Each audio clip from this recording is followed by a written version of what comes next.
Lately, I've noticed a decline in my health. It's been a struggle supporting my mother-in-law through her health issues. Our family made the decision to temporarily move into her house, which marked the beginning of days filled with constant demands from my mother-in-law and brother-in-law. One day, while my husband was driving, a call came in from my mother-in-law on his cell phone. Due to poor signal, we put the call on speaker mode. Is she still alive? My mother-in-law's voice sounded weak. She's stubborn, isn't she? If I wasn't there, she might have been seriously injured or worse, my husband muttered, unaware that the call was on speaker mode. Their conversation took an alarming turn, revealing the sinister plan. Their deceitful intentions were exposed, and they were to face social penalties for their actions. My name is Wendy, and I live happily with my husband Tony and our beloved daughter Vicky. Vicky recently started kindergarten, and seeing her joy every day brings a smile to my face. Then one day, my husband received a call from my mother-in-law, Barbara. My health's been declining recently, she said weakly. Barbara had suffered a stroke in the past, leaving her with slight paralysis in her limbs. Although her symptoms weren't severe, she expressed her pain and concerns about her age and health. Barbara suggested that we all live at her place until her health stabilized. This proposition caught me off guard. I was aware that Tony's brother, Matt, lived with my mother-in-law, but Barbara expressed her discomfort with him being alone. Despite my strained relationship with Barbara, I agreed out of respect for my husband. Moving homes was a significant change, but fortunately our homes were far apart, and Vicky wouldn't need to change schools. Vicky herself seemed excited about the idea, which eased my worries. However, the reality of living with my in-laws proved to be more challenging than expected.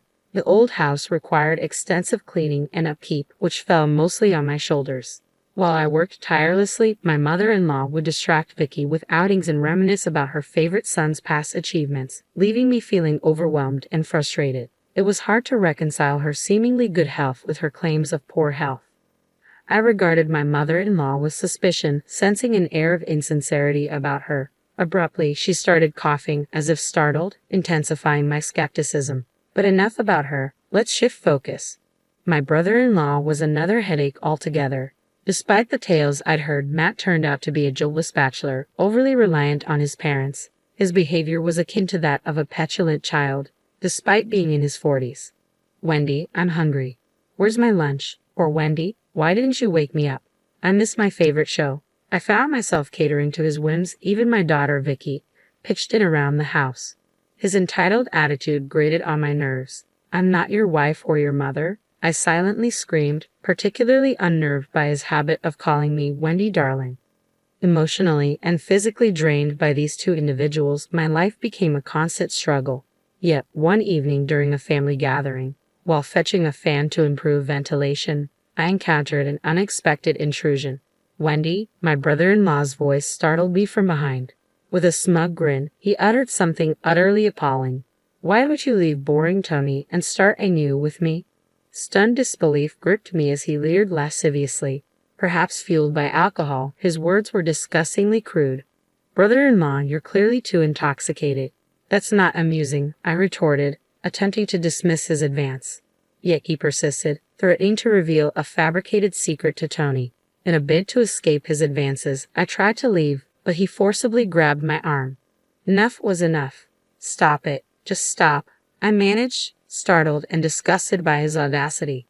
As I pulled my arm away from my brother-in-law, Matt, in a sudden movement, he lost his footing and stumbled down the stairs. His descent ended abruptly as he collided with the wall, emitting a groan upon impact. Hearing the commotion, Tony and other relatives rushed over to investigate. What's happening here? Tony inquired, concern evident in his voice. Oh, Matt just slipped, someone explained, pointing to the bump forming on the back of his head. As his mother fretted over him, other family members intervened to calm her down, guiding Matt to another room for first aid. Amidst the chaos, my altercation with Matt faded into the background. I debated whether to divulge his inappropriate advances to Tony, but ultimately chose silence, not wanting to cause unnecessary distress. With that decision weighing on my mind, I headed towards the living room, where everyone had gathered. In the hallway, I noticed Vicky, her expression etched with concern. I'm sorry if I startled you, honey. Let's get you back to bed. Okay, I reassured her, noting the subtle unease in her demeanor. Though something seemed amiss, it was late, and I opted not to probe further, guiding Vicky back to her room. Life continued to pose challenges with my mother-in-law and Matt each passing day. Forced to endure my mother-in-law's mundane chatter and tend to my brother-in-law's immature demands, I often felt the urge to escape. However, Matt refrained from making any further advances after my firm rejection, which offered a semblance of relief as I carried on with life at my in-laws. Then, on an unexpected day, another incident disrupted the routine. While having lunch with my mother-in-law, I suddenly felt dizzy after tasting some tomato soup. Almost instantly, intense nausea and breathing difficulties followed, a familiar sensation signaling anaphylactic shock, a severe reaction to peanuts. With my brother-in-law present, we promptly dialed for an ambulance, though his panicked demeanor hinted at his struggle to recall the emergency number. Eventually, he managed to place the call, and I was swiftly rushed to the hospital. Grateful for his assistance, Tony emotionally thanked his brother, acknowledging his pivotal role in saving my life. Taken aback by the unexpected praise, my brother-in-law modestly downplayed his actions, though his demeanor hinted at a newfound sense of usefulness, even in his own eyes. Despite my gratitude towards him, lingering questions gnawed at me during my hospital stay. Why had I suffered an allergic reaction? As I remained under observation for the next day, uncertainty loomed over the cause of the incident. Discharged from the hospital without complications, I slid into the car beside Tony, ready to return to my in-laws' house. In the backseat, Vicky's worried voice broke the silence. "Are you okay, Mom?" "I'm fine now, sweetheart. I'm sorry for causing you concern," I reassured her, grateful for her care. "I thought my heart was going to stop when I heard you were in the hospital," she confessed, her concern palpable. "I was careful with those ingredients, though," I assured her, tilting my head, trying to lighten the mood. However, Tony's ringing phone interrupted our conversation, and he swiftly switched to speakerphone, navigating through the connectivity issues. As my mother-in-law's voice crackled through the speaker, her troubled tone was unmistakable. "Seems the call got cut off," she lamented to my brother-in-law, Matt. Their ensuing conversation left us all visibly unsettled. "She's still alive. She's really stubborn, isn't she?" my mother-in-law remarked callously, prompting Tony to defend me, albeit unheard by her. Their dialogue took a chilling turn, revealing a disturbing lack of empathy. "Does it matter? It's just karma for hurting my precious Matt," my mother-in-law callously remarked, her words sending a shiver down my spine. "So what are we going to do about Wendy?" Matt inquired, his tone unnervingly casual. "Yeah, I'll try to win her over again. I think I can make it work this time," he replied, his nonchalant attitude exacerbating my unease. "I mean, she probably fell for me again after this incident. After all, I'm her lifesaver, aren't I?" Matt's boastful voice filled the room, oblivious to the fact that their conversation was overheard. Meanwhile, Tony and I exchanged speechless glances, taken aback by their unsettling discussion. Later, when we finally arrived at my in-laws' house, it was evident that we were behind schedule. "You should manage your time better, Tony. And why didn't you answer the phone? I needed you to pick something up on your way back," my mother-in-law scolded, seemingly oblivious to the tension in the air. Tony and I, however, wore stern expressions, unable to ignore the gravity of what we had just heard. Once inside, Tony and I pulled my in-laws aside for a serious conversation. As our daughter retreated to her room, I handed Tony's phone to my in-laws, playing back the recorded conversation that had been captured unknowingly. Their faces turned pale with shock as the truth unfolded before them. "How did you?" my mother-in-law began, but I silenced her with a glare demanding answers. "What in the world is going on here?" I pressed, my tone firm and unwavering. Attempting to defuse the situation, my brother-in-law stuttered. "Well, that was just a joke. Sort of a small payback for you rejecting Matt." "Don't mention my brother-in-law," Tony interjected, attempting to shield his family from further embarrassment. But it was too late. As I explained the situation to Tony, his gentle demeanor gave way to fury. He demanded answers, and under his relentless questioning, my in-laws finally confessed. It turned out that my mother-in-law had orchestrated a plan to set me up with Matt, who seemed disturbingly willing to go along with it.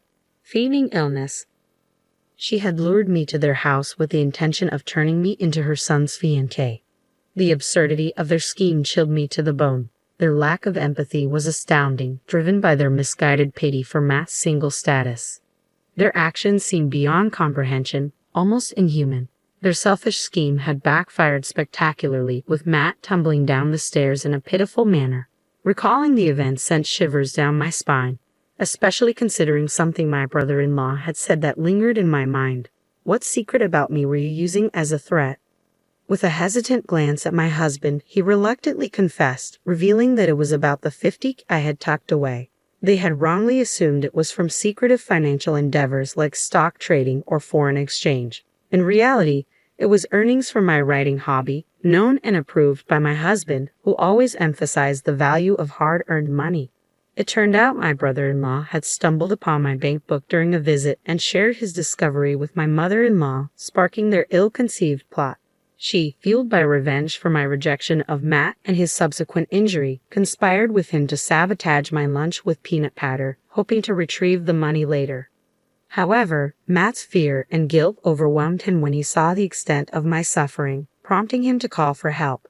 Meanwhile, my mother-in-law had been futilely trying to extract the bank account passcode from Vicky, manipulating her with absurd tales about my supposed wrongdoing and threats of police involvement.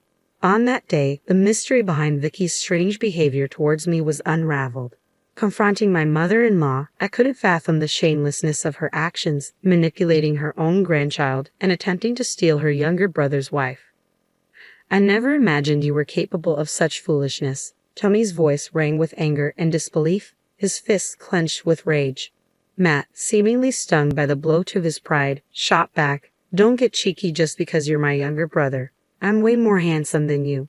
If I had met Wendy before you did, she would have definitely married me." Tony's fury only intensified at Matt's audacity, but I found myself even angrier than my husband. "You've got to be kidding me. Tony is a decent human being, unlike you. There's no way I would marry a deluded jerk like you even if hell froze over." I snapped, my words dripping with disdain. "You middle-aged narcissist, grow up and stop adding darling to my name." As I unleashed a barrage of insults, Matt visibly shrank under my scathing glare. Regaining my composure, I spoke in a calm but firm voice. "Your actions have crossed the line. I nearly died. I'll be filing a criminal complaint for assault. You'll pay for the damages." Their faces drained of color, Tony and Matt fell to the ground, pleading with trembling voices, begging us to drop the lawsuit. "We didn't think you'd be hurt that badly," they stammered, their voices desperate. "Forgive us. We're family, right?" As Tony and I exchanged glances, considering their pleas, Vicky entered the room, clearly unsettled by the commotion. My mother-in-law, attempting to deflect attention, forced a smile and ushered Vicky away, saying, "Come on, Vicky, we're a little busy right now. Let's go back to your room." At that moment, the gravity of the situation sunk in even deeper. I called out to my daughter, hoping for some clarity. "Did you happen to mention Mommy's peanut allergy to Grandma?" I asked gently. "Yes, she told me to tell her about you," my daughter replied hesitantly. "So I said that even one peanut would make it impossible for you to breathe, and you'd die." As I stroked my daughter's head, I cast a cold glare at the two of them.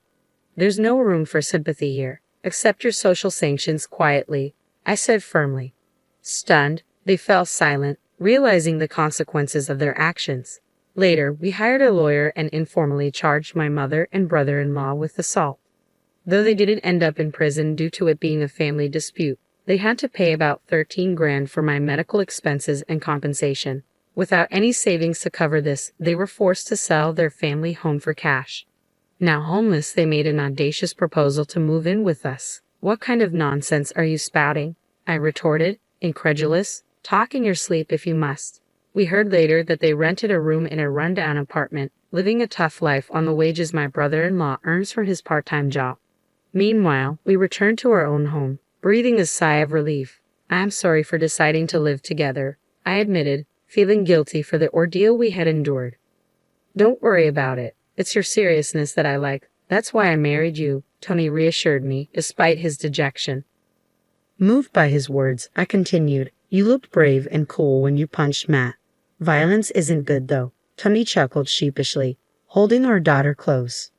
"That's right," he agreed. "How about we all go out for some fun next week, Vicky? Where do you want to go?" "The zoo?" Vicky exclaimed with excitement, her laughter filling the room. In that moment, I vowed to continue saving for my daughter's future, cherishing the happiness we had found together.